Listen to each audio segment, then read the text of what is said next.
സുവിശേഷം വാതിലുകൾ തുറക്കും.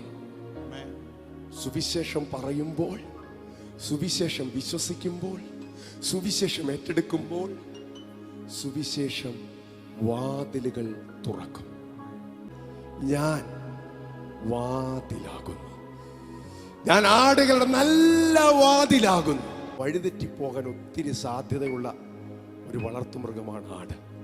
തിരികെ നമ്മുടെ ഒരു നായ്ക്കുട്ടി മണം പിടിച്ച് വരുന്നത് പോലെ അത്ര കഴിവില്ല ഈ ആടിന്. വഴിതെറ്റിപ്പോകാം. അതുകൊണ്ടാ കർത്താവ് ചേർത്തു പറഞ്ഞത്.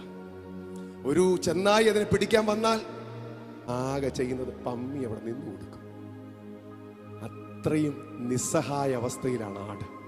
പക്ഷേ ഈ ആടിന് ഒരിടയൻ, ഈ ആടുകൾക്ക് ഒന്നും ചെയ്യാൻ നിനക്ക് കഴിവില്ലേ? സാരമില്ല, കർത്താവ് കൂടെയുണ്ടെന്നേ, ഇടയനായി കൂടെയുണ്ടെന്നേ, ഭക്ഷണം തരാൻ കഴിവുള്ള ഒരു ഇടയൻ കൂടെയുണ്ടെന്നേ, വഴി നടത്താൻ കഴിവുള്ള ഒരു ഇടയൻ നമ്മോട് കൂടെയുണ്ടെന്നേ. കൂട്ടുകാരിൽ പരമായി ആനന്ദ തൈലം കൊണ്ട് അഭിഷേകം കഴിവുള്ള ഒരു ഇടയൻ കൂടെയുണ്ട്. നല്ല ഇടയനാണവൻ. ആടുകൾക്കൊരു വാതിലാണവൻ.